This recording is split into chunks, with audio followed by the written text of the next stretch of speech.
Chapter number 2 start कर रहे हैं जी, बेसिक अकाउंटिंग टर्म्स। जो समझिए कि अकाउंट्स की बुक की ना डिक्शनरी, कोई भी वर्ड आपको लगे नया पहली बार पढ़ रहे हैं, उसका मीनिंग नहीं पता, तो चैप्टर नंबर 2 खोलो, उसमें हर वर्ड का मीनिंग लिखा हो। इस चैप्टर में कॉन्सेप्ट कुछ भी नहीं, कोई भी नई चीज नहीं सीखनी, ना कोई कॉन्सेप्ट सीखना, ना कोई लॉजिक सीखना, बस वर्ड्स का मीनिंग सीखना है जो हमारे अकाउंट्स में बार बार यूज होता है। स्टार्ट करते हैं। चैप्टर का नाम है बेसिक अकाउंटिंग टर्म।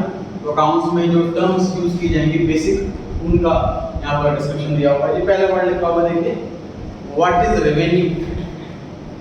या फिर क्वेश्चन ऐसा आ सकता है, डिफाइंड रेवेन्यू विद एग्जांपल। ये पेज नंबर 8 पर है। रेवेन्यू किसे कहते हैं, ध्यान से देखिए।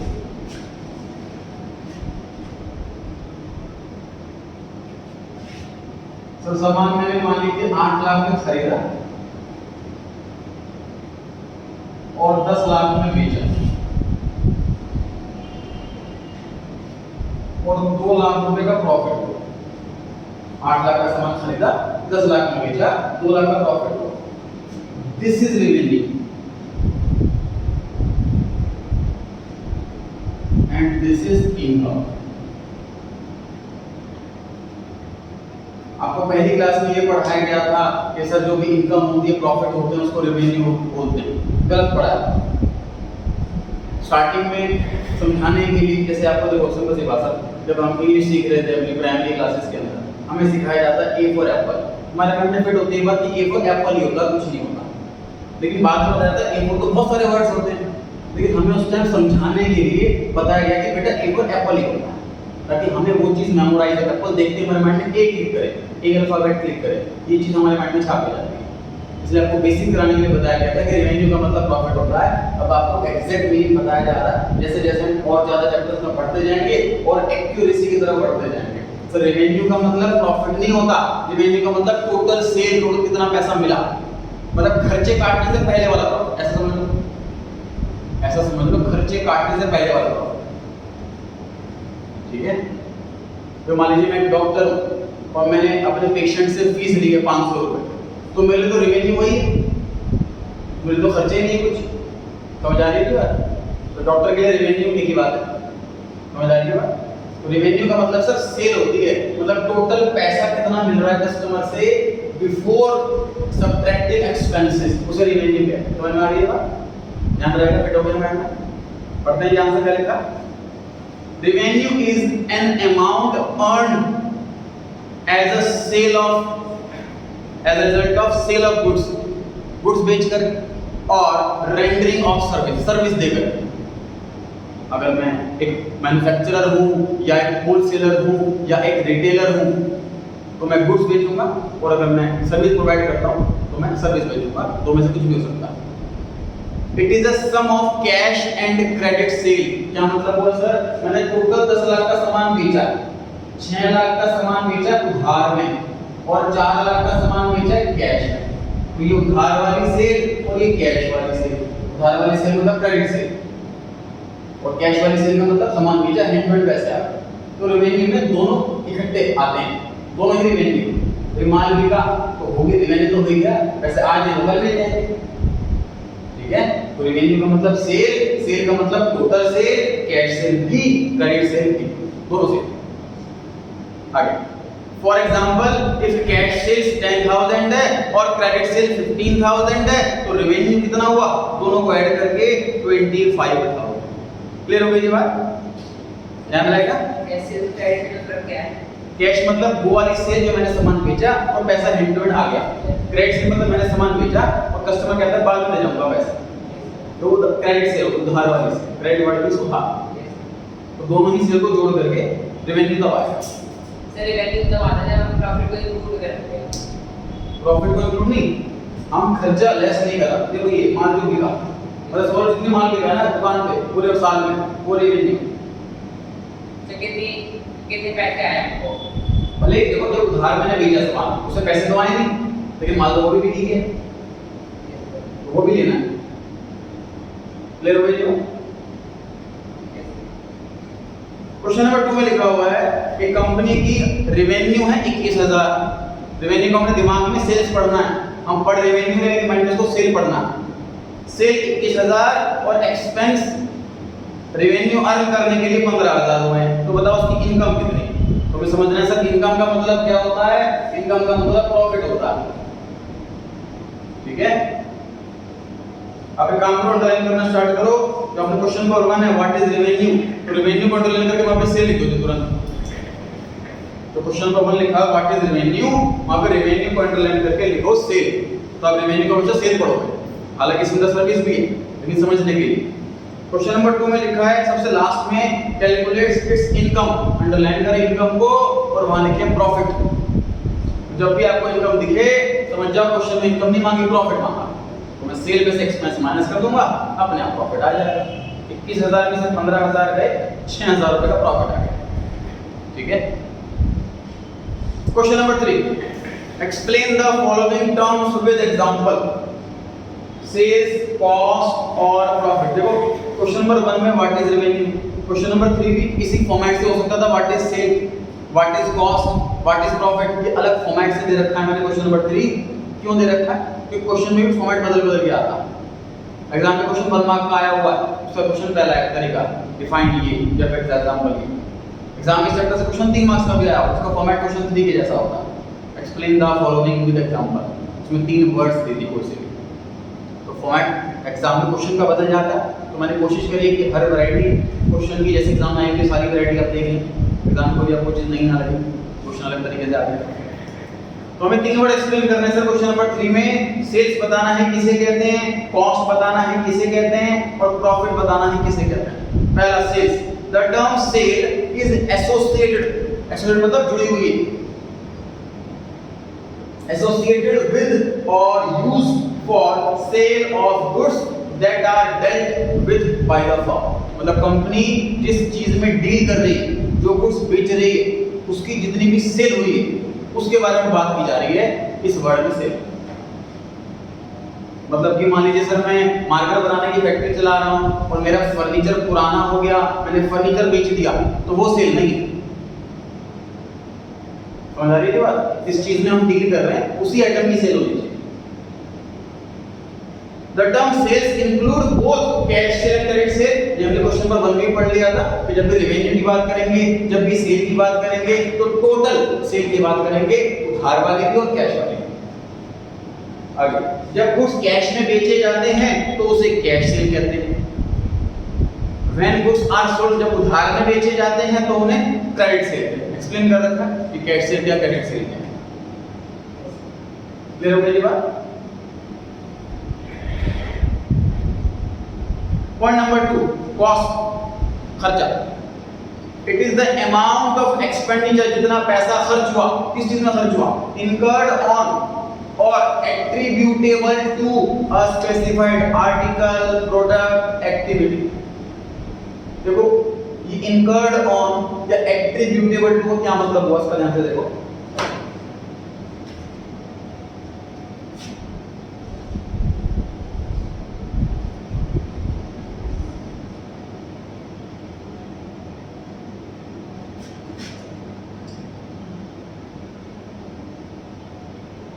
अमूल कंपनी की मिल्क भी आता है, अमूल कंपनी का आइसक्रीम भी आती है, दोनों अलग अलग प्रोडक्ट हैं।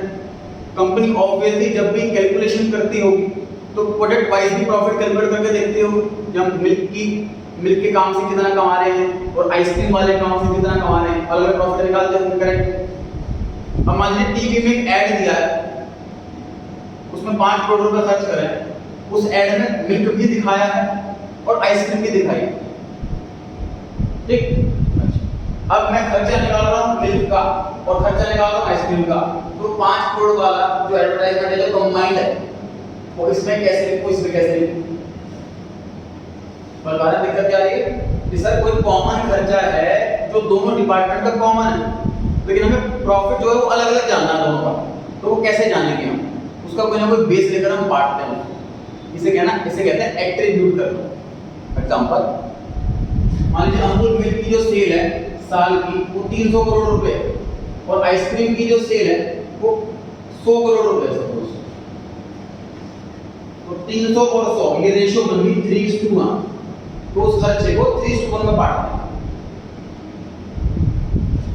कैलकुलेशन आसान करने के लिए मैं इसको 400 बना देता हूँ। 4:1 मतलब 5 करोड़ का खर्चा, 4 करोड़ रुपए यहाँ और 1 करोड़ रुपए यहाँ। इस तरीके से बांटना इस 11th क्लास के कोर्स में नहीं है, सीनियर क्लास में सीखते हैं कि खर्चा कैसे बांटते हैं। मैंने वर्ड आपको बताया था एट्रीब्यूटेबल, फिर तो खर्चा होता है डायरेक्ट। सर अमूल के दूध की पैकिंग का खर्चा, वो तो डायरेक्ट इसी का खर्च हो रहा है ना। इनकर्ड ऑन, एक वर्ड था इनकर्ड ऑन इस लाइन के अंदर, इसका खर्च हुआ। दूसरा वर्ड था एट्रीब्यूटेबल, मतलब कोई कॉमन खर्चा हम एट्रीब्यूट कर रहे हैं, डिस्ट्रीब्यूट कर रहे हैं कोई ना कोई बेस लेकर, तो दोनों तरह के खर्चे हो गए, इनकर्ड ऑन और एट्रीब्यूटेबल। देखो वर्ड की रेलेवेंस, ये जो वर्ड्स लिखे हुए हैं नए वर्ड्स हैं, जब हम आंसर एग्जाम्पल बना करके आते हैं तो ये वर्ड हमारी कॉमन लैंग्वेज में नहीं, तो हम नहीं लिख पाते, लेकिन टीचर के एग्जामिनर के हाथ में होगा ये वाला वर्ड्स, तो ये वाले वर्ड अगर आपके आंसर में आ गए तो समझ लो आप हीरो हो गए।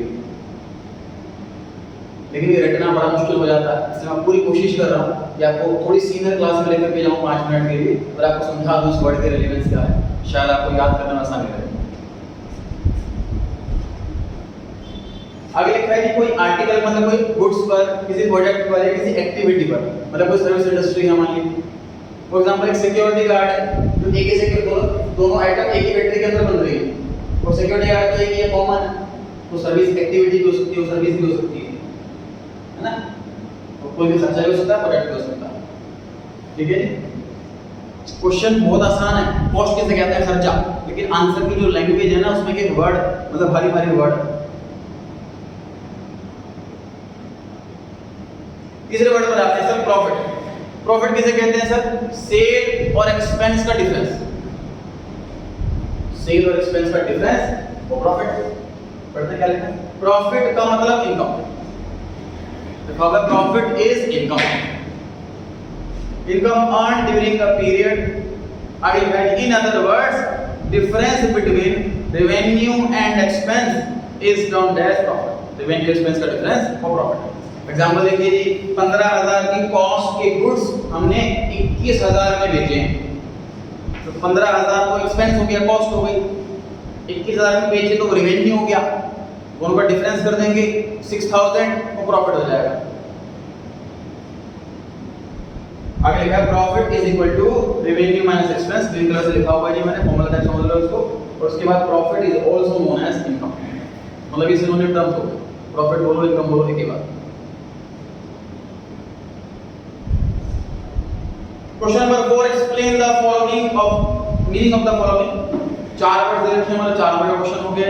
लायबिलिटी, स्टॉक, बिजनेस ट्रांजैक्शंस और ड्राइंग्स, 4 वर्ड हो गए जी। पहला वर्ड पढ़ रहे हैं लायबिलिटी। तो जिस कंपनी में अकाउंटेंट की जॉब कर रहा हूं उस कंपनी में सारे कर्जे, जितना भी लोन है कंपनी के ऊपर, उसको लायबिलिटी कहते हैं। Anything the business obs, OWE, bank से लोन लिया हो, क्रेडिटर से गुड्स उधार लिया हो, एम्प्लॉय की सैलरी पेंडिंग हो। पढ़ते हैं आंसर क्या लिखा है, liability means amount owed by the business, OWE। और एसेट में क्या आता है, OWN, एसेट में आता है OWN, we own that amount, और लायबिलिटी में OWE, कर्जा। Liability towards the owner of the business is termed as internal liability. समझते हैं?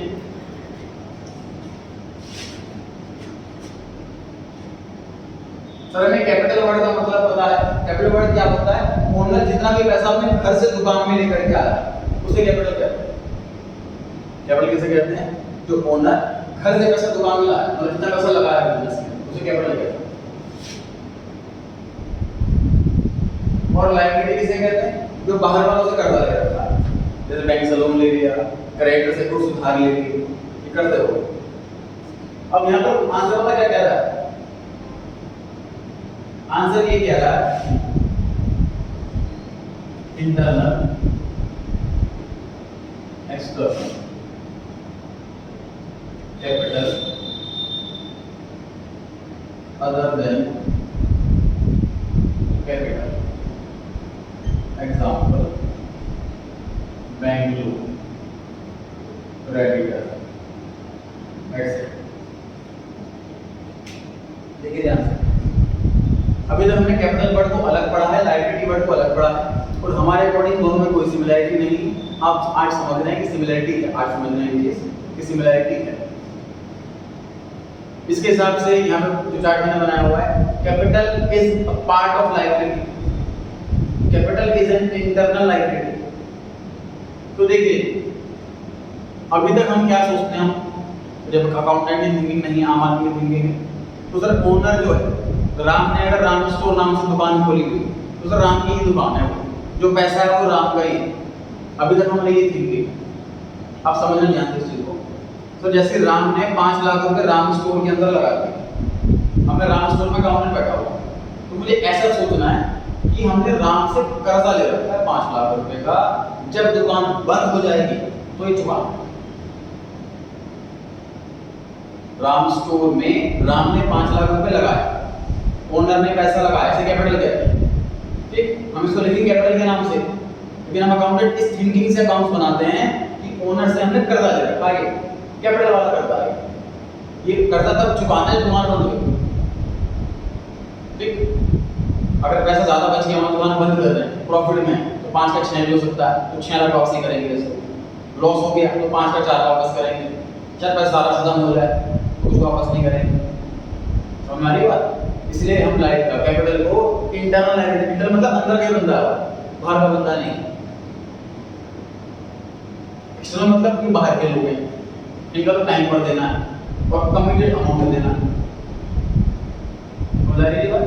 तो लायबिलिटी के 2 पार्ट हैं, एक इंटरनल एक external. Capital is an internal liability and other than capital every liability is external liability. पहले बाहर के लोग हैं, पढ़ते हैं answer. Liability means amount owed by the business, कर्जा हो गया। लायबिलिटी टुवर्ड्स द ओनर, जो ओनर को देना है पैसा, वो इंटरनल लायबिलिटी है। On the other hand liability towards the outsider, जो बाहर वालों को देना है पैसा, दैट इज मतलब अदर देन ओनर, ओनर के अलावा एक्सटर्नल लायबिलिटी। आगे लिखा है एक्सटर्नल लायबिलिटी होती क्यों है? External liability arises because of credit transaction. हमने उधार में जरूर सामान लिया होगा तभी लायबिलिटी हुई है, और लोन टेकन कर्जा लिया होगा तभी लायबिलिटी हुई है। Example of external liability, creditor bank loan. पढ़ लिया यहां पे, इसको नोट करें थोड़ा सा आप लोग, लायबिलिटी को आप कॉपी में नोट कर सकते हैं। जब पेज 13 का थोड़ा स्पेस बचा हो आप नोट कर सकते हो, उसमें पेज 13 पर या फिर कॉपी में, जैसे आप कंफर्टेबल हैं नोटिंग करें, फिर आगे बढ़ते हैं।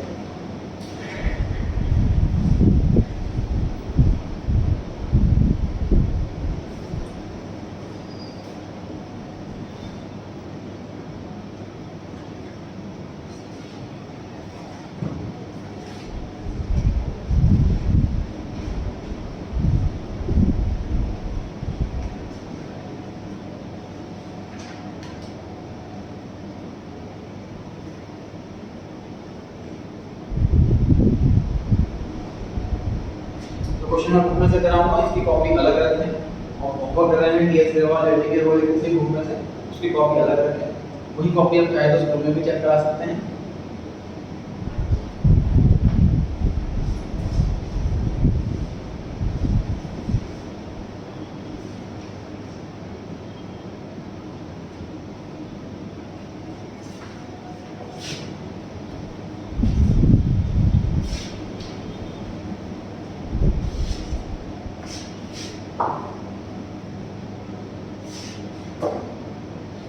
ध्यान से देखिए सर, एक कंपनी के जब कर्जे होते हैं, सिंपल सी बात से कर्जा होने का मतलब भी टेंशन होता है जब पैसा वापसी करना।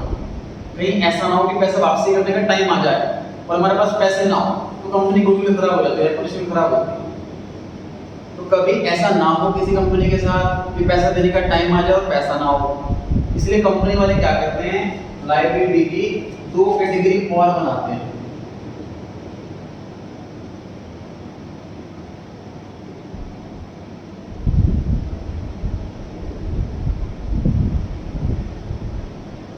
करंट का मतलब शॉर्ट टर्म, नॉन करंट का मतलब लॉन्ग टर्म।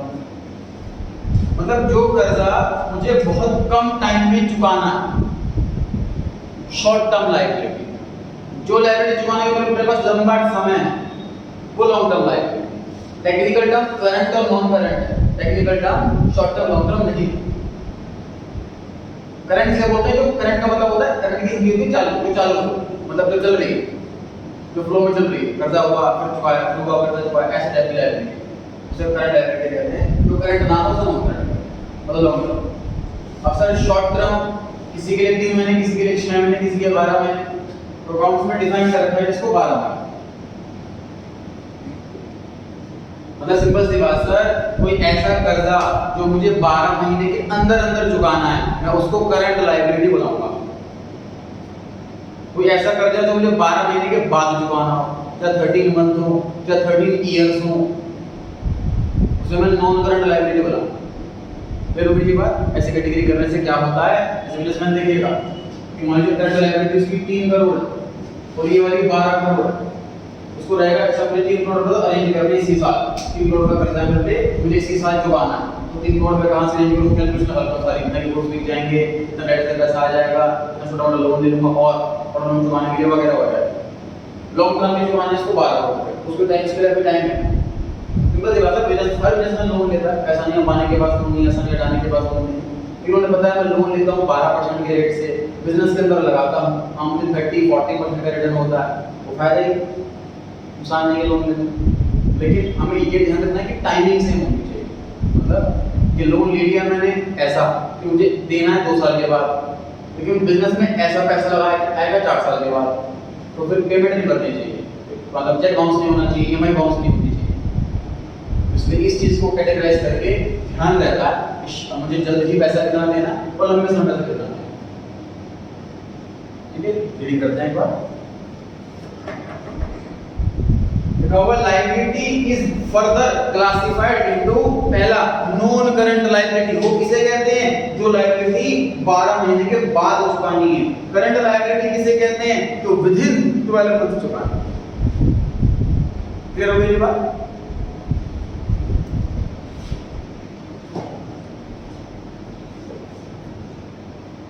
इसको भी नोट कर लेंगे, थोड़ा सा ध्यान रहेगा आपको।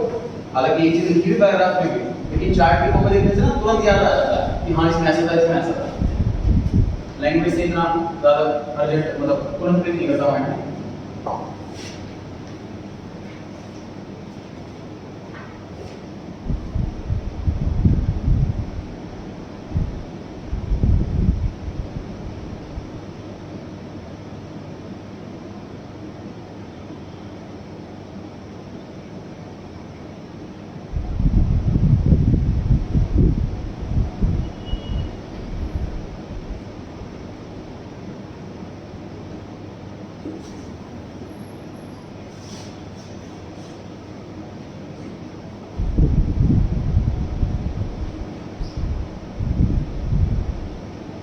बढ़े जाके नेक्स्ट वर्ड समझ लेंगे स्टॉक।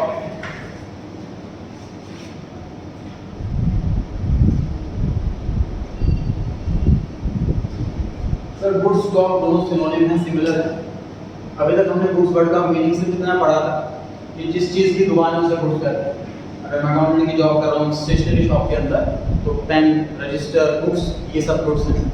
अगर मैं अकाउंटिंग की जॉब कर रहा हूँ मेडिसिन की शॉप में, तो मेडिसिन गुड्स हैं। अब और इलैबोरेट करके पढ़ना है इसको कि क्या क्या होता है गुड्स के अंदर।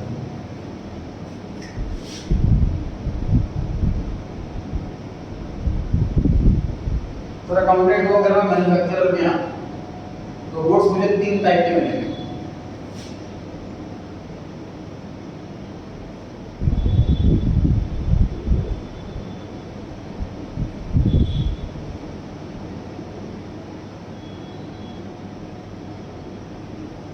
मार्केट की फैक्ट्री से मान लीजिए, तो मेरे पास अगर आप गोदाम में आओगे तो प्लास्टिक और इंक रखी होगी, प्लास्टिक अलग जगह रखी है जो इस्तेमाल कर बनेगी, तो वो भी तो गुड्स हैं।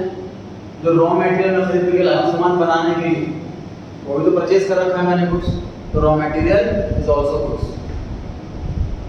फिनिश गुड्स मतलब मार्केट बिल्कुल तैयार हो गया, रेडी।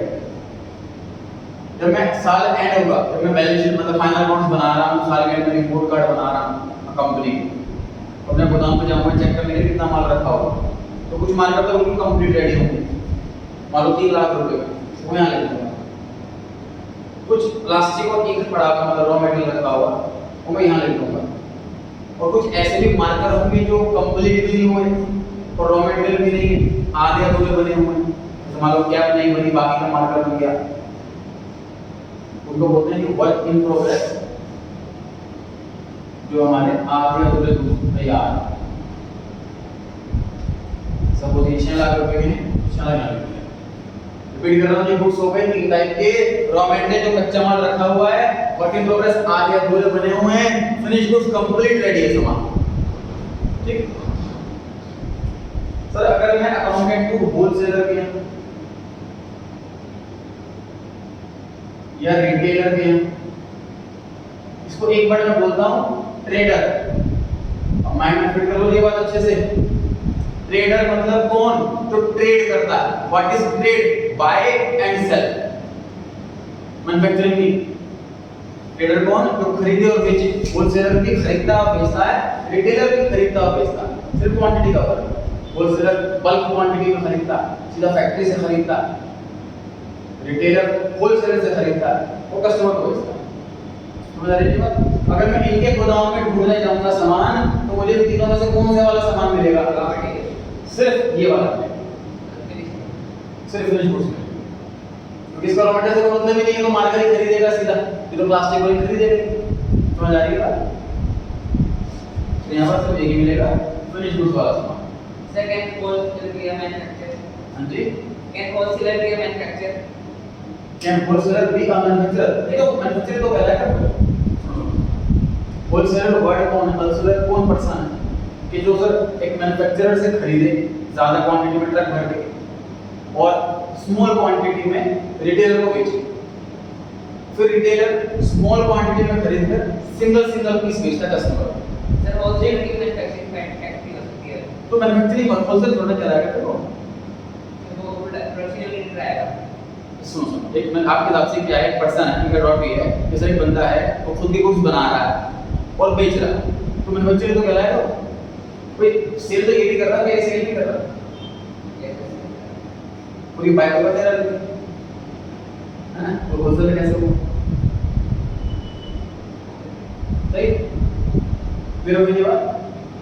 अच्छा, 3 वर्ड का मीनिंग सीखा हमने, raw material, WIP, work in progress और फिनिश गुड्स, और अभी कंप्लीट नहीं हुआ है।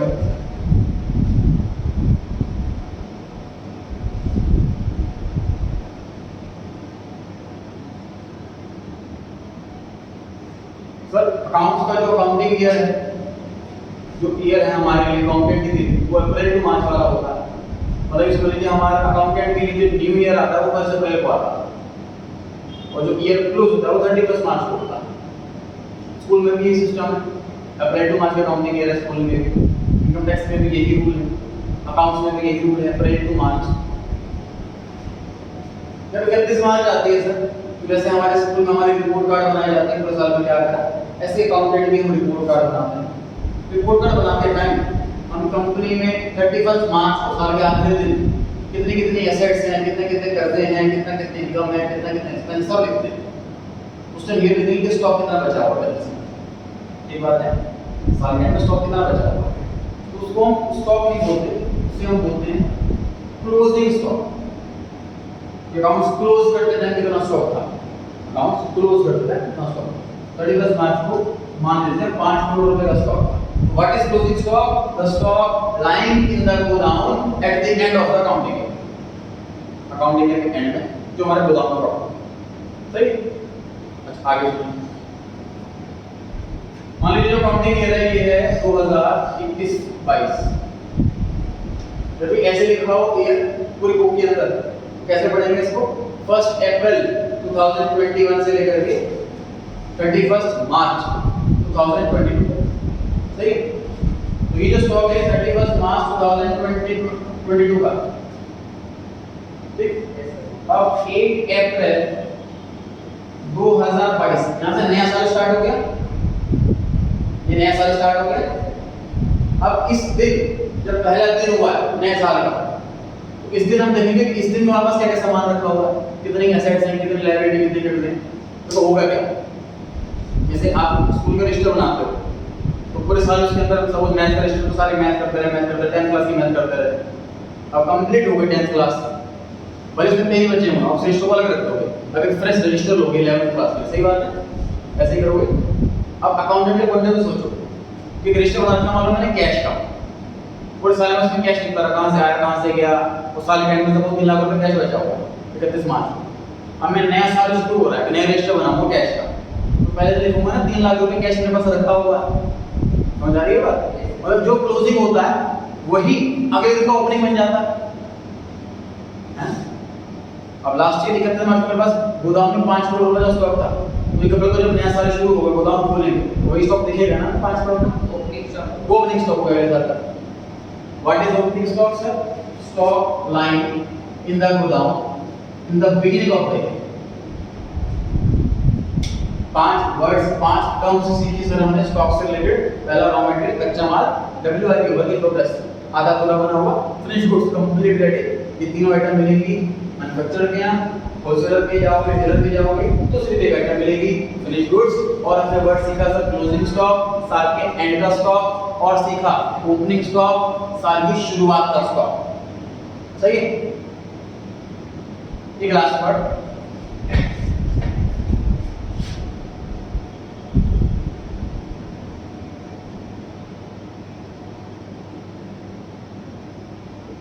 tangible और intangible। tangible here means visible, which can be seen and touched। ऐसी चीजें जिसको देख सके, छू सके, वो tangible होती है। जिसको देख नहीं सकते, छू नहीं सकते, वो intangible होती है। कंप्यूटर की बात करूं सर तो हार्डवेयर tangible है, माउस, कीबोर्ड, और software intangible, we can't touch software। Software sir CD में लिया है, मैं टच कर लिया तो सीडी टच कर रहे हैं, सॉफ्टवेयर टच नहीं कर। ठीक, मोबाइल तो आप उसका जो स्क्रीन है उसको टच कर सकते हैं, जो एंड्रॉइड है उसको टच नहीं कर सकते, तो एंड्रॉइड इंटेंजिबल हो गया और मोबाइल की स्क्रीन टेंजिबल। क्लियर होगी बात? मुझे बताइए स्टॉक जो है वो टेंजिबल है कि इंटेंजिबल? टेंजिबल। स्टॉक को देख सकते हैं, उसको छू सकते हैं। क्लियर होगी बात? Stock is a tangible asset. अब रीड करते हैं, रीड कीजिए फटाफट से स्टॉक वाला part.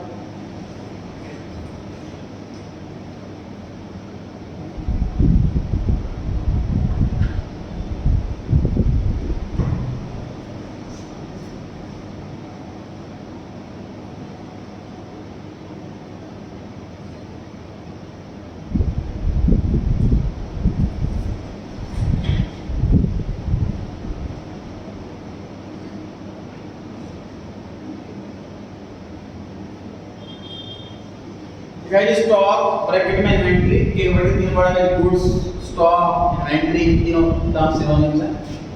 Is a tangible asset, tangible भी वो भी देख सकते हैं, छू सकते हैं।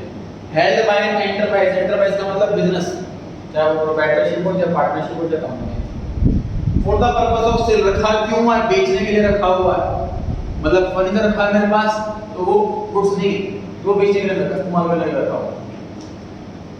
और टेंला टेंजिबल का लिखा है, हां जी, टेंजिबल एंड इंटेंजिबल एसेट्स का लिखा है। टेंजिबल लिखा था तो बस से कहां है? स्टॉक के आगे लिखा हुआ टेंजिबल एसेट है। जहाँ लायबिलिटी खत्म हुआ उसका आगे स्टार्ट हो रहा है स्टॉक।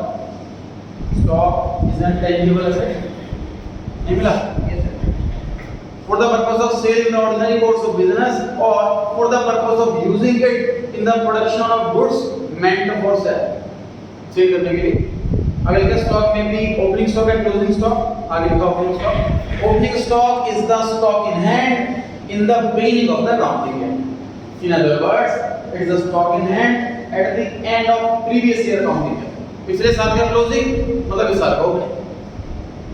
अब लिखा P closing stock is the stock in hand in the end of the accounting. Clear हो गई बात? आगे फर्दर कैटेगरी रख रहा है स्टॉक में भी ऑफ द फॉलोइंग टाइप्स। पहला स्टॉक ऑफ गुड्स मतलब कंप्लीट रेडी हो गए। Stock of goods in the trading concern, trading वाली कंपनी में स्टॉक ऑफ गुड्स जो रिमेनिंग अनसोल्ड है, बचा हुआ स्टॉक। मैन्युफैक्चरिंग कंसर्न के अंदर it comprises processed goods, manufactured for the purpose of sale, जब गुड्स प्रोसेस हो गया सेल करने के लिए तैयार हो गया। B point, stock of raw material, it comprises the stock of raw material used for manufacturing of goods lying unused, जो रॉ मटेरियल का स्टॉक रखा हो। It is valued at an for example stock of cloth to be used for stitching shirts, कपड़े की थान रखी हुई है shirt बनाने के लिए, तो कपड़े की थान है वो रॉ मटेरियल है। C point, work in progress, आधे अधूरे, it comprises the stock of raw material used for the manufacturing of goods lying unused. अच्छा सॉरी मैंने बी वाला पढ़ लिया, सी वाला पढ़ता हूं। It is a stock that is in process of being finished, finish होने के प्रोसेस में।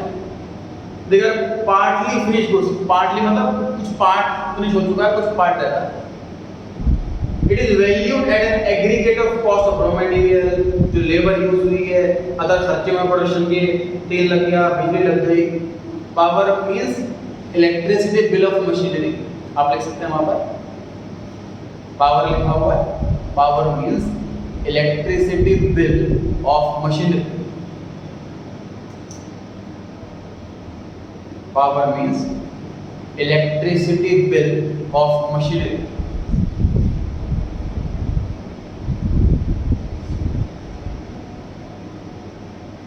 तो सर हमारे घर पे मीटर लगा हुआ है, उसे डोमेस्टिक मीटर कहते हैं। अगर आपके डैडी बिजनेस करते हैं तो उनकी शॉप पे जो मीटर लिखा है उसे कमर्शियल मीटर कहते हैं। तीसरे टाइप का मीटर होता है, वो हैवी मीटर होता है, हॉर्स पावर में उसमें रीडिंग आती है, हैवी मशीनरी के लिए वो लगाया जाता है। हॉस्पिटल्स में भी कुछ मशीनें ऐसी होती हैं जो हैवी होती हैं, तो उस मशीन के पास अलग मीटर लगा होता है उसका, मतलब नॉर्मल मीटर तो लगाइए हॉस्पिटल के अंदर, कमर्शियल है ऑफकोर्स, और उस मशीन के पास अलग मीटर लगा होता है हॉर्स पावर वाला। तो ये उस वाले मीटर की रीडिंग आई है ना वो है, इसलिए यहाँ पर पावर लिखा हुआ है। सर ये वाला पॉइंट लिख पा रहे हो? हाँ जी, से इलेक्ट्रिसिटी वाला पावर वर्ड आया ना इसके अंदर, पावर का मतलब शक्ति लगेगा आपको, पावर का मतलब उसमें एनर्जी होती है, शक्ति होती है। पावर वर्ड का मीनिंग पता होना चाहिए इसलिए।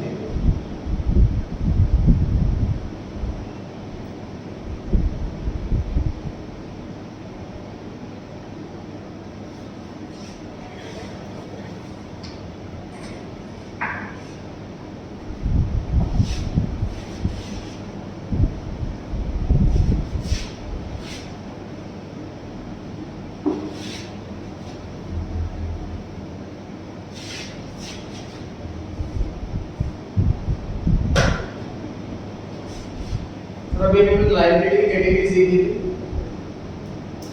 करंट और नॉन करंट। इनको पेमेंट करनी है 12 महीने के अंदर, इनको पेमेंट करनी है 12 महीने के बाद। पैसे दोनों में ही जाने हैं।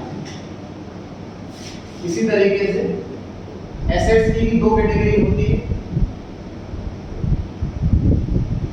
करंट और नॉन करंट।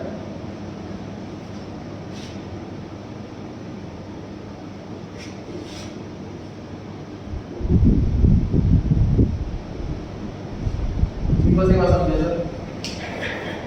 सर, लायबिलिटी कोई भी हो, लायबिलिटी मतलब पैसे में जाना, पैसे जाएगा, आज नहीं तो कल जाएगा।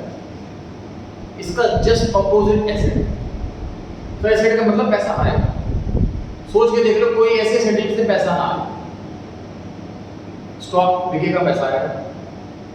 बिल्डिंग हमने खरीद ली, बिजनेस कर रहे हैं उसके अंदर, कभी तो बेचेंगे, 20 साल 30 साल बाद कभी तो बेचेंगे, पैसा आएगा।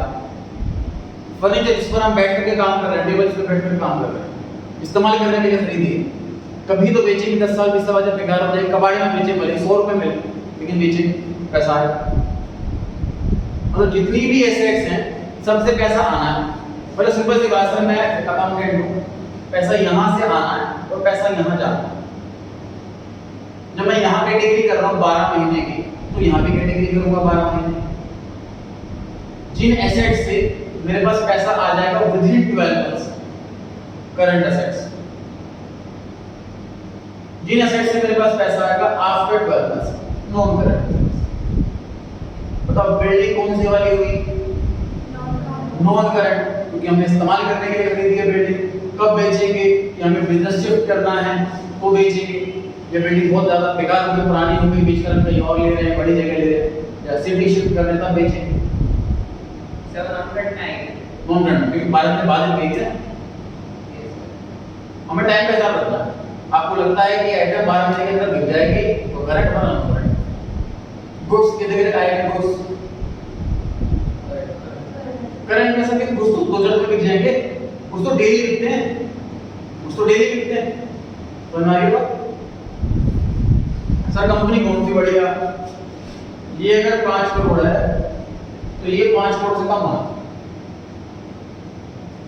5 करोड़ रुपए आने हैं मेरे पास 12 महीने के अंदर अंदर, तो 5 से कम जाने चाहिए, तो मैं टेंशन भी सो सकता हूँ।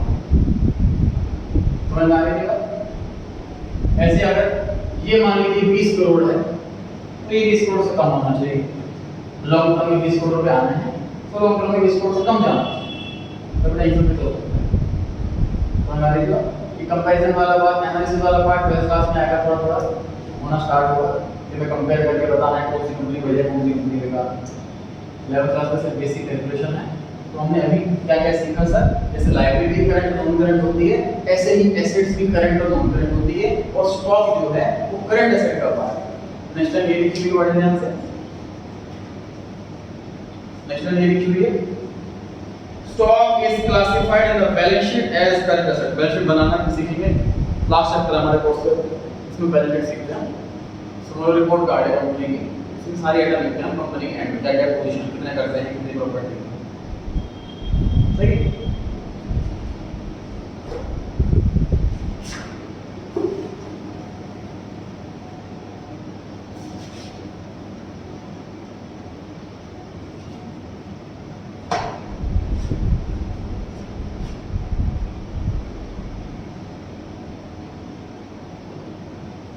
तो 15 मार्च 2022 को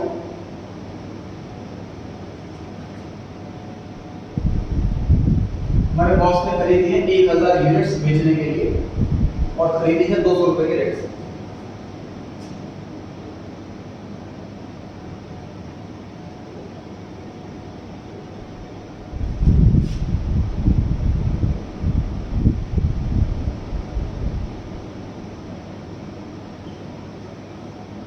मार्च से 31 मार्च तक 1000 में से 600 उसने बेच दी, 50 रुपए प्रॉफिट, 200 की खरीदा, ऐसे भी बेच।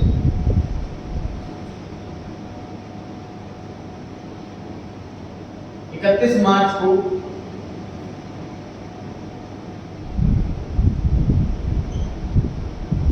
ये हुआ क्लोजिंग स्टॉक, बताइए सही है? 1000 खरीदी थी, 600 बिके, 400 बचे, क्लोजिंग स्टॉक उसे कहते हैं, और कॉस्ट है इसकी 200, सही? क्योंकि हमने 250 में बेची तो कॉस्ट है 200 और मार्केट वैल्यू है 250, तो हमें इसको किस पर रिकॉर्ड करना चाहिए? यहाँ क्वेश्चन मार्क आ रहा है, यहाँ डिबेट आ रहा है कि सर इसको हम कॉस्ट पे दिखाएं या मार्केट वैल्यू पर दिखाएं। एक व्यू है सर कॉस्ट पे दिखाओ, अब इस दोनों बिक गया 250 पे दिखाएं। एक व्यू है सर 250 का तो हो गया मार्केट में, उसको तो खरीदा था पहले, 250 का हो गया, 250 पे दिखाओ। इसका करेक्ट आंसर है कॉस्ट पे दिखाएं। रीजन कैसा 250 का आज हो गया है, हमने खरीदा 200 में, उसके बाद 250 का हो गया, अब उसका अगला अप्रैल जैसे चालू हो उसका 180 का है, 150 का है, ठीक है ना? तो हमें कम पर ही दिखा के चलना चाहिए। कल को अगर प्रॉफिट हो गया तो अच्छी बात, नहीं हुआ तो नहीं हो। सर क्लियर भाई, क्लोजिंग स्टॉक कॉस्ट है 200 रुपए और मार्केट में इसके लिए 250 रुपए हो गई है। क्वेश्चन ये है कि इसको रिकॉर्ड किस पर करना है, समझा रहा हूं मैं आपको, कॉस्ट पर रिकॉर्ड करो। मार्केट वैल्यू से बढ़ भी सकती है, आगे जाकर घट भी सकती है, तो ये आंसर निकल कर क्या है, कॉस्ट पे देखो 200 रुपए। क्लियर होगा?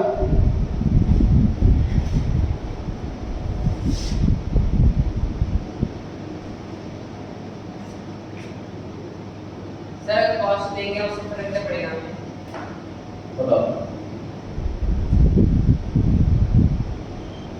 क्लोजिंग स्टॉक में बची हुई है सर 400 यूनिट 200 रुपए के रेट से, और मार्केट में इसकी वैल्यू 180 रहती है। अगेन क्वेश्चन आया है कि गुड्स को स्टॉक को किस पर दिखाना, 200 पे, 180 पे, कॉस्ट पे अपन दो केस लिए हैं। पहले वाले केस में मार्केट वैल्यू ज़्यादा है कॉस्ट से, दूसरे वाले केस में मार्केट वैल्यू कम है कॉस्ट से। अगेन ये डाउट है, डिबेटेबल है, इस पर दिखाना चाहिए। करेक्ट आंसर है 180 मार्केट वैल्यू। अब देखो मैं अपनी बात कॉन्ट्रीब्यूट कर रहा हूँ। पहले मैंने कहा कॉस्ट पर दिखाओ मार्केट वैल्यू बेकार है, और मैं यहाँ कह रहा हूँ कि मार्केट वैल्यू पर दिखाओ कॉस्ट बेकार है। देखो ऐसा नहीं, देखो मेरा काम है पहले आपको कंफ्यूज करना, कि आपको दिखे कि कहाँ कुछ कंफ्यूजन वाली चीज़ है, ताकि आप थोड़ा और अलर्ट हो जाए समझने के लिए। सर हमारा काम क्या है, अकाउंटेंट को क्या सिखाया जाता है कि भाई जब भी आपको लगे प्रॉफिट हो भी सकता है, नहीं भी हो सकता, ऐसा मानोगे नहीं है तो बच बच के चलो, कम मान के चलो। कल को प्रॉफिट हो गया तो अच्छी बात है। सिंपल सी बात सर, मान लीजिए आपने घर खरीदा होगा कोई 50 लाख रुपए का, और मार्केट में इसकी 60 लाख रुपए होते हैं। अब आप सोचो 10 लाख का प्रॉफिट हो गया मेरे को तो, और ये प्रॉफिट मान लो अपने बुक्स में टैक्स वैक्स भर दो इस प्रॉफिट पर, पता लगा जब बेचने जा रहे हो तो 55 लाख का बिका, तो बुक होगा 60 की 50 55 में रहेगा। समझ आ रही है बात? और अगर आप अपने घर को 50 का ही मानते फिर बिकता 55 का, उस टाइम प्रॉफिट 5 लाख का दिखता। समझ आ रही है बात? तो मैं अकाउंटेंट में अकाउंटेंट को ये सिखाया जाता है कि चाहे कॉस्ट हो चाहे मार्केट वैल्यू हो, दोनों ही सही हैं, लेकिन हम रिकॉर्ड करेंगे बचते हुए जो सबसे लोअर अमाउंट, जो छोटा, हम उस पर दिखाना कॉन्सेप्ट ये निकल कर गया।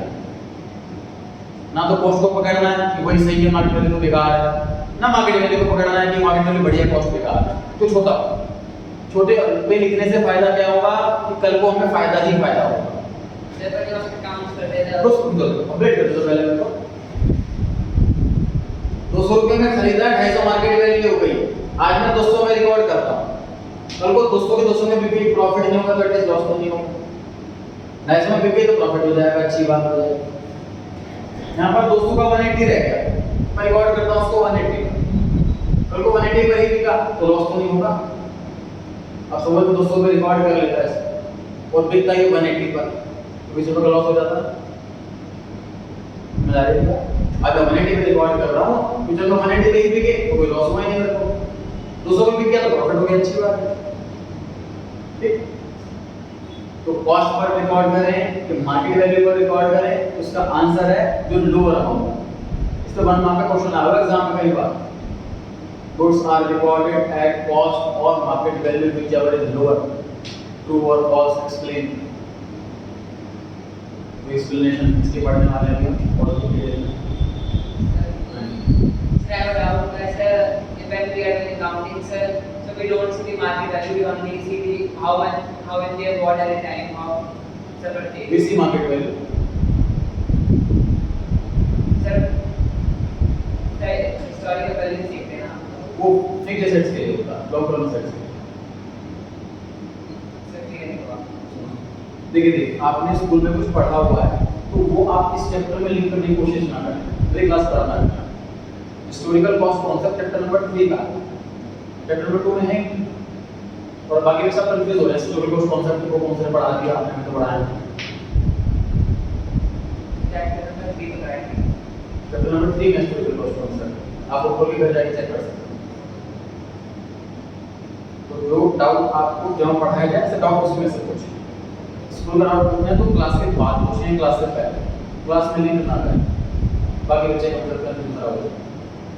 ध्यान रखिए इसका, मुझे बोलना पड़ेगा।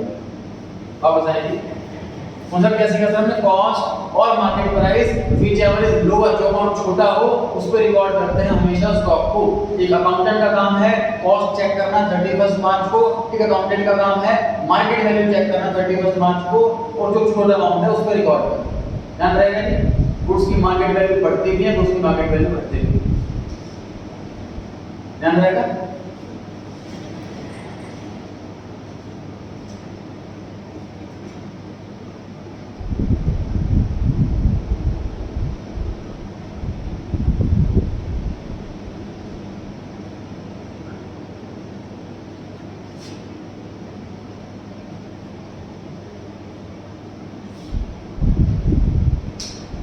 मैं स्लो करा रहा हूँ इसीलिए, डिटेल में जा रहा हूँ इसीलिए क्योंकि सर एक ही घंटे के अंदर 15-20 वर्ड्स, नए नए वर्ड्स दिमाग में डालना ये थोड़ा सा कॉम्प्लिकेट हो जाता है, मेमोराइज करना मुश्किल हो जाता है।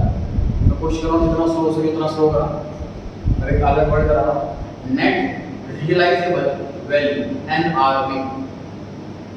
मेरा ध्यान से क्या चीज़ है सर, मुझे अपना पुराना स्कूटर बेचना है। अब स्कूटर बेचना है, कोई मिल गया मेरे दोस्त सर्कल में पूछ लिया मैंने सबसे, तो मैं गया डीलर के पास कि जब स्कूटर बिकवाओ, डीलर के पास कस्टमर आते रहते हैं। तो मैंने कहा अब मुझे आपने पूछा कितना कमीशन लोगे, उसने 2000 कमीशन लूँगा। तो मैं कहा ठीक है बिकवाओ।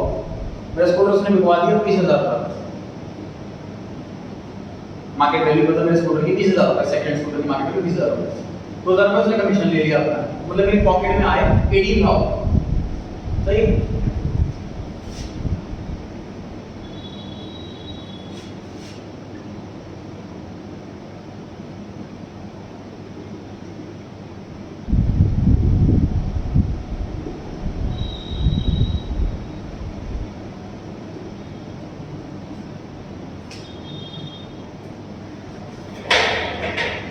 मार्केट वैल्यू और नेट रियलाइज वैल्यू में फर्क समझने की कोशिश करो। कि सर कोई चीज मैं मार्केट में मान के 100 रुपये में बेचता हूँ और बेचने में मेरे को 5 रुपये खर्चा आ जाता है, तो मेरे को नेट उसका 90,000 रुपये रियलाइज हो मिला। मतलब सर मान लो सेलिंग एक्सपेंस है नहीं, तो मार्केट वैल्यू भी NRV। आप समझो ऐसे, मान लो सेलिंग एक्सपेंस है नहीं तो मार्केट वैल्यू और NRV दोनों बराबर है। मैंने मेरी कंपनी के माल है, मैं इसको 8 रुपये में बेच रहा हूँ, तो 8 रुपये मार्केट वैल्यू है और 8 रुपये NRV।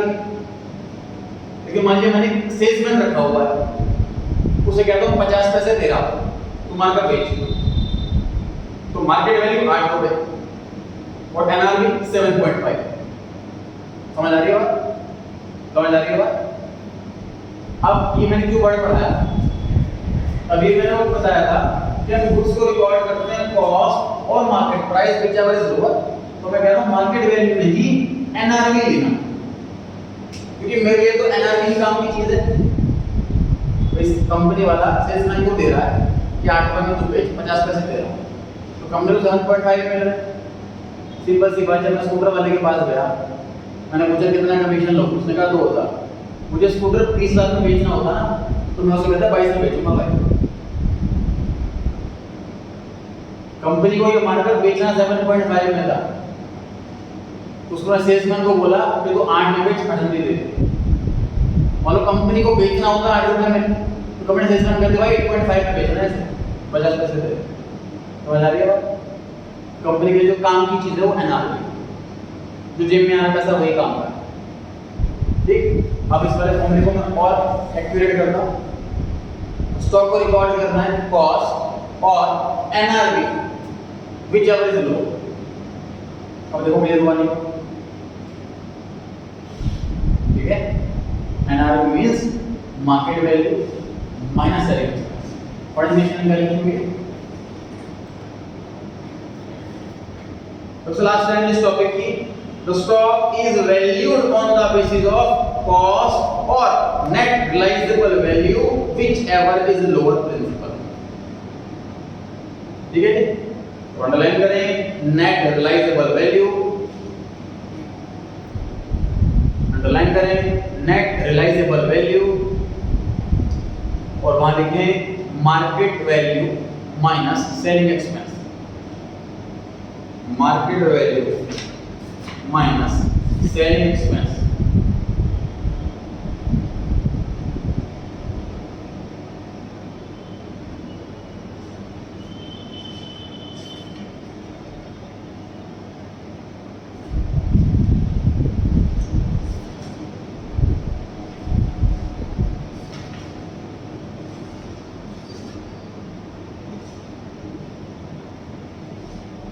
फिर हो गई बात। Point number 3, business transaction. तो ट्रांजैक्शन मींस लेन देन। बिजनेस ट्रांजैक्शन मींस वही लेन देन जो रिलेटेड टू बिजनेस हो, जो रिलेटेड टू बिजनेस हो। वही बिजनेस ट्रांजैक्शन है। ट्रांजैक्शन वर्ड के अंदर दो लोग इन्वॉल्व होते हैं। जैसे एग्जांपल परचेज हो रही है तो बायर सेलर होगा, रेंट पेड है तो लैंड और टेनेंट होगा, सैलरी पेड है तो बॉस और एम्प्लॉई होगा।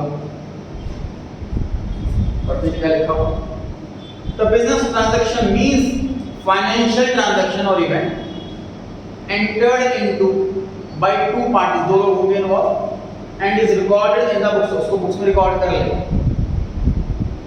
It's a financial event expressed in terms of money। Sir raw material 10 kilo लेकर के आए हैं तो हम केजी में रिकॉर्ड नहीं करेंगे, उसको मनी की फॉर्म में रिकॉर्ड करेंगे। Which brings a change in the financial position। Sir हर एक लेनदेन में ऐसा समझना इस चीज को कि जो भी लेनदेन हो रहा है उसमें कोई ना कुछ चेंज आएगा हमारे बुक्स में। फॉर एग्जांपल मेरे बॉस ने बोला सामान खरीद के लाया, गुड्स खरीद के लाया, तुम्हारे अकाउंट्स में क्या चेंज हुआ? गुड्स बढ़ गए, कैश कम हो गया। या बॉस ने बोला उधार खरीद के लाया तो गुड्स बढ़ गए और कर्जा बढ़ गया।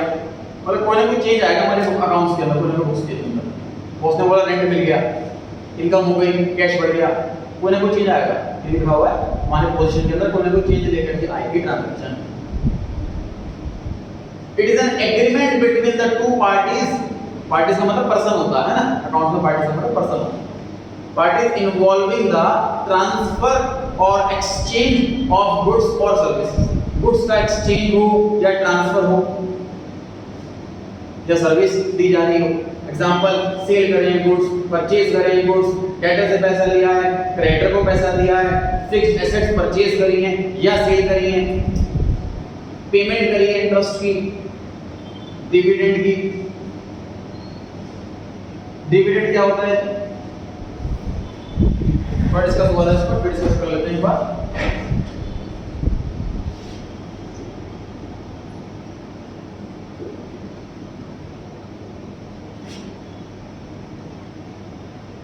Which is divided at the end। Sir जो कंपनी होती है इसमें लाखों रुपए पैसा लगा होता है। Example Tata Motor, example Reliance, example Asian Paint. इन कंपनी में पैसा लगाते हैं आम जनता और बिजनेस चला रहे होते हैं मैनेजर। तो पैसा लगाने के बदले में जो प्रॉफिट होगा उस प्रॉफिट को कैसे बांटा जाएगा लोगों में, उसका कॉन्सेप्ट निकाला हुआ है डिविडेंड की फॉर्म। कंपनी को जितना प्रॉफिट होगा कंपनी उसके हिसाब से डिविडेंड बांटेगी। जैसे अभी 16 रुपए इन्फोसिस कंपनी ने डिविडेंड बांटा था। 100 शेयर थे मेरे पास तो 16 × 100 1600 रुपए डिविडेंड मेरे अकाउंट के अंदर आ गए। वैसे किसी के पास 1000 शेयर है तो 16 × 1000 16000 उसके अकाउंट में आ जाएंगे। किसी के पास 5 शेयर है तो 16 × 5 80 रुपए उसके अकाउंट के अंदर आ जाएंगे। ऐसा तो डिवाइड एट द एंड साल के एंड में प्रॉफिट निकालते हैं, उस हिसाब से निकालते हैं कितना पैसा हम बांट सकते हैं डिविडेंड फॉर्म में। हां जी, लॉस होगा तो डिविडेंड नहीं बटेगा। सिंपल सी बात है, मेरी दुकान चल रही है, मान लीजिए राम स्टोर दुकान है और मैंने 10 लाख रुपए लगाया, साल के एंड में 2 लाख प्रॉफिट हो गए। 2 लाख रुपए निकाल कर दुकान से मैं घर ले जाऊंगा ना अपने, ठीक। तो प्रोप्राइटरशिप में जहाँ पे सिंगल ओनर है वहाँ पे उसकी मर्जी है, जब मर्जी पैसा निकाल ले, नॉर्मली प्रॉफिट ही निकालता है। कंपनी में लोगों की मर्जी करेंगे तो कंपनी लूट लेगी वो लोग, क्योंकि पब्लिक आम जनता है उसको पता नहीं अकाउंट्स के बारे में। इसका कॉन्सेप्ट मैंने डिसाइड कर रखा है। कंपनी पैसा लगाओ, सभी लोग प्रॉफिट जितना होगा वो कैलकुलेट करेंगे, प्रॉफिट का हिस्सा लोगों को बांट देंगे। सब डिफरेंट शेयर्स होते हैं, शेयर्स ऊपर मिलता है, प्रॉफिट से डिविडेंड शेयर पे प्रॉफिट मिलता है। हाँ, 12th क्लास में एक चैप्टर है आपका इशू ऑफ शेयर्स के नाम से। वो चैप्टर जब पढ़ाया जाएगा तो रीडिंग की जाएगी शेयर्स के बारे में, और मैं आपको लैपटॉप पर प्रोजेक्टर से दिखाऊंगा अभी कि ऑनलाइन शेयर्स परचेज सेल कैसे भी करते हैं। मैं लाइव क्लास में देखूंगा मतलब सुबह 9 बजे से लेकर 3:30 बजे तक 6.5 घंटे शेयर मार्केट ओपन रहती है मंडे टू फ्राइडे। तो उस टाइम में लाइव दिखाता नहीं, परचेज करके शेयर कैसे शेयर परचेज करें, ऐसे शेयर बेचिए, अकाउंट के अंदर बढ़ गए, शेयर घट गए, पैसा अकाउंट से घट गया, और डिविडेंड कैसे मिलता है। फिर नई कंपनी ने शेयर लॉन्च करें, उस IPO कहते हैं, वहाँ अप्लाई कैसे करते हैं ताकि शेयर और अच्छे समझ में आ पाए आप लोगों को। 11th की कोर्स में है नहीं, उसमें ज़्यादा चर्चा नहीं करूँगा शेयर। वापस से पढ़ते हैं क्या पढ़ा था लास्ट में कि परचेज करना, सेल करना, इंटरेस्ट पे करना, डिविडेंड वगैरह पे करना, ये सारे के सारे ट्रांजैक्शन जो हैं ये बिजनेस ट्रांजैक्शंस हैं। फिर हो गई जी बात, लास्ट वर्ड पढ़ के खत्म कर रहे हैं, ड्राइंग्स। सर ओनर बिजनेस में पैसा लगाता है किस काम के लिए? ताकि कल को प्रॉफिट होगा तो अपने घर खर्च उसी से चलाए। तो ध्यान सुन लीजिए, ओनर घर से पैसा दुकान में ला रहा है, इसको हम कैपिटल कहते हैं, और दुकान से पैसा घर लेके जा रहा है, इसे ड्राइंग्स कहते हैं। ड्राइंग वर्ड बना है ड्रॉ से, ड्रॉ मतलब निकालना, जितने पैसे उसने निकाले हैं उसको हम ड्रॉ बोल रहे हैं। आईएनजी क्यों लगा रखा है? क्योंकि कॉन्टिन्यूअस टेंस है, वो बार बार निकालता रहता है पैसे। सर एम्प्लॉय को हर महीने सैलरी मिलती है, प्रोप्राइटर को तो सैलरी नहीं मिलती, तो वो क्या करता है? जैसे आप में से अगर किसी रेडी बिजनेसमैन हो, उन्हें पता ही था ना वो हर महीने 1 तारीख को पैसा निकालते हैं, ये आज डेली सामान का डेली पैसा निकालते हैं। मान लीजिए आज सेल होगी 20,000 रुपए की, उसमें उनका प्रॉफिट 4,000 था, तो लोग क्या करेंगे 20,000 रुपए निकालेंगे, 16,000 का सामान खरीद लेंगे, जो बिक गया सामान 50,000 प्रॉफिट अपने घर जेब में रख लेंगे। तो ड्राइंग्स करते रहते हैं, इसी बोलते हैं ड्राइंग्स, पैसा ड्रॉ कर लिया, ठीक है? पढ़ते हैं word drawings. It is the amount withdrawn, withdraw कर लिया, अमाउंट निकाल लिया, और गुड्स सामान निकाल लिया, टेकन बाय द प्रोप्राइटर और पार्टनर्स। प्रोप्राइटर मतलब यहाँ पर सिंगल ओनर हो, पार्टनर मतलब यहाँ पे 4-5 लोग मिलकर काम कर रहे हैं फॉर पर्सनल यूज, अपने पर्सनल काम के लिए। Goods so taken by the proprietor और partner are valid purchase cost. मान लीजिए सामान लेकर के गया, सिंपल सी बात, मैं दुकान खोली परचून की, तो परचून का सामान भी मैं अपनी दुकान से ही लूंगा और बाहर से खरीदूंगा नहीं, तो वो भी ड्राइंग है, सिंपल सी बात समझिए सर। तो राम स्टोर खोला हुआ है मिस्टर राम ने, मैं राम स्टोर में अकाउंटेंट बैठा हुआ, बॉस आया, सपोज ब्रेड का पैकेट उठा करके ले गया, तो वो भी मुझे बताएगा कि ब्रेड का पैकेट लेके जा रहा हूँ मैं, लेकिन मुझे बिना बताए लेके जा सकता, मुझे लिखना है सामने, भाई वो बिना बताए ले जाए, कल को पैकेट कम आएगा तो मुझे लेके करेगा, समझ आ रही है बात? समझ आ रही है बात? तो हम अकाउंटेंट हिसाब रखते हैं हर चीज का, चाहे बॉस खुद बिना ट्रांजैक्शन कर रहा हो, ठीक है? बस कोई किसी को बेचेंगे ब्रेड का पैकेट तो सेल लिखेंगे, और ओनर ही ब्रेड का पैकेट लेके जाएगा तो उसे ड्राइंग्स लिखेंगे, कितना फर्क है? ठीक है, लिखेंगे उसको, ठीक है? और ये लिखा हुआ है कि ब्रेड का पैकेट सपोज हम खरीदते 10 रुपए में और बेचते 12 रुपए में, तो ओनर को 10 रुपए रेट से लगाएंगे, ओनर को रेट थोड़ा हमारे पे लगाएंगे, समझ आ रही है? तो और जो गुड्स लगाते हैं वो हम लगाते हैं परचेज कॉस्ट पे। तो ड्राइंग से क्या होता है, जो ओनर की इन्वेस्टमेंट है वो कम हो जाती है, कैपिटल कम हो जाती है। सिंपल सी बात सर, 10 लाख रुपए कंपनी के अंदर लगाया उसने, उसको 1 लाख रुपए निकाल लिए, 2 लाख रुपए रहेगा उसमें, तो इसलिए ड्राइंग से कैपिटल कम हो जाएगा। सिंपल सोचो बैंक अकाउंट है, मैं बैंक में पैसे जमा करता हूँ तो मेरा बैंक बैलेंस बढ़ेगा, पैसे ड्राइंग करूंगा बैंक से तो बैंक बैलेंस कम हो जाएगा, तो ड्राइंग से कैपिटल कम हो जाएगा। फिर मेरी बात एक और लिखा था हिस्टोरिकल कॉस्ट का, वो भी देख लेते हैं। पेज नंबर निकालने के बाद 15 चैप्टर नंबर 3 में, चैप्टर नंबर 3 में page number 15 question number 5, page number 15 question number 5 लिखा हुआ है explain the historical cost concept. देखो इस कॉन्सेप्ट में क्या सिखाया गया चैप्टर 3 में पढ़ेंगे, दोबारा पढ़ूंगा। हिस्टोरिकल कॉस्ट कॉन्सेप्ट ये सिखाता है कि जितनी भी नॉन करंट एसेट है जो मार्केट के ऊपर वाले उन सभी को हमेशा कॉस्ट पर ही दिखाओ, मार्केट वैल्यू कभी देखो ही मत, ज्यादा हो या कम फर्क ही नहीं पड़ता। लेकिन ये रूल सिर्फ नॉन करंट एसेट्स के लिए जो 12 महीने से ऊपर की, ठीक? स्टॉक करंट एसेट है वो 12 महीने से ऊपर का नहीं है, उस पे ये रूल अप्लाई नहीं होता, इसलिए उसके लिए हम कॉस्ट भी देखते हैं और एनआरवी भी देखते हैं, और जो छोटा होता है उसको लिखते हैं। क्लियर हो गई ये बात? सर एक और आपका जो एनआरवी होती है सर वो 18,000 या 2,000 है, ये लिखा था एनआरवी क्या है, तो 12 की 18,000 है एनआरवी, तो 2010 से वो कैसे आएगा सर? ये एक्सप्लेन क्वेश्चन में गिवन होगा, हमें ध्यान समझो जी सर, हम अकाउंटेंट का काम प्लस माइनस करना है, रिकॉर्ड करना है, फाइंड आउट करना नहीं। मान लीजिए बॉस ने बोला मशीनरी खरीदी लिख लो, तो मशीनरी कितने खरीदी पता कैसे लगेगा? वो का जाना हमारा काम थोड़ी ना, वो तो बॉस बताएगा, बिल देगा, बिल लिखा होगा काम, समझ आ रही? कोई क्वेश्चन आपको एग्जाम में ऐसा नहीं मिलेगा उसमें लिखाओ मशीन कितने की खरीदी है बताओ, तो जानना हमारा काम ही नहीं, समझ आ रही है बात?